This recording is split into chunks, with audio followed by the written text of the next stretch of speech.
In January of 1959, 9 experienced hikers set out on a dangerous winter expedition deep into the remote mountains of the Soviet Union. They were students and graduates from the Ural Polytechnic Institute, led by a confident and skilled young man named Igor Dyatlov. Their goal was simple: complete a challenging skiing trek across the northern Ural Mountains and earn the highest hiking certification available in the Soviet Union. These hikers weren't amateurs.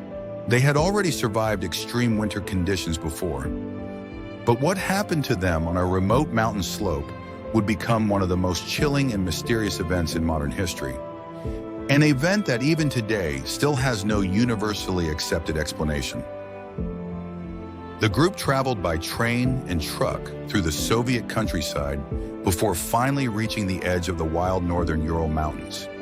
Their destination was a mountain known as Kholat Syakhl. The name comes from the local Mansi language. It means something unsettling. Mountain of the Dead. The hikers began their journey on skis, dragging sleds filled with food, cameras, tents, and supplies. Temperatures dropped below -30 degrees Celsius. Blizzards swept across the barren landscape, but the group kept moving forward, documenting their adventure with photographs and diary entries. At that moment, none of them could have imagined what awaited them. Early in the expedition, one member of the team fell ill. A young man named Yuri Yudin began suffering from severe joint pain and fatigue. Realizing he wouldn't be able to continue in the brutal conditions, he made the difficult decision to turn back. His friends helped him pack before he said goodbye and returned towards civilization. At the time, it must have felt like a disappointment, but that decision would ultimately save his life, because Yuri Yudin would become the only member of the expedition who survived. The remaining 9 hikers continued deeper into the mountains. And after that moment, no one would ever see them alive again. As the hikers pushed forward, they carefully recorded their progress. Their cameras captured haunting images of the frozen wilderness, smiling faces, snow-covered mountains, tents pitched against powerful winds. The final photographs show the group climbing toward the slopes of Kholat Syakhl in worsening weather. Snowstorms were rolling in. Visibility was dropping fast, but the hikers pressed on, determined to reach their next campsite before nightfall.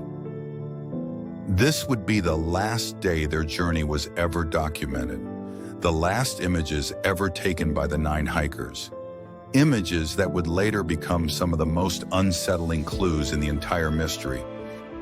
On February 1st, 1959, the hikers made a critical decision. Instead of descending into a nearby forest for shelter, they set up their tent directly on the exposed slope of the mountain. The wind was fierce, the temperature was deadly, but the group carefully secured their tent in the snow and prepared for the night. They cooked dinner, they wrote in their journals, they joked with each other. Nothing in their writing suggested fear or danger. To them, it was simply another difficult night on a winter expedition. But sometime during the darkness, something terrifying happened. Something so sudden that the hikers fled their tent in sheer panic. The hikers were expected to send a telegram once they completed their journey. Days passed, then weeks. No message ever arrived.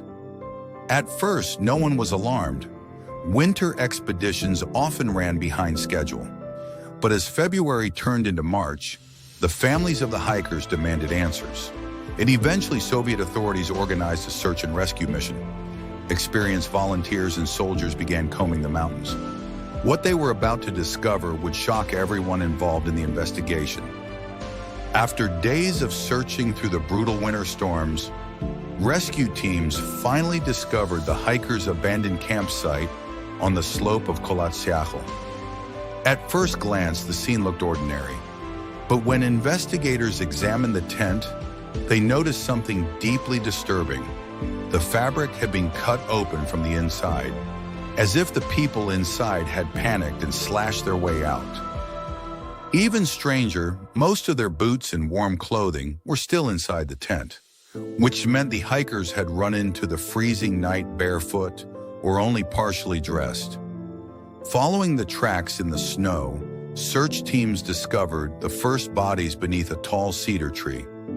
2 hikers lay there beside the remains of a small fire. Nearby were broken branches high up the tree, evidence that someone had desperately climbed it, perhaps trying to see something in the distance. But the most disturbing discoveries were still waiting beneath the snow.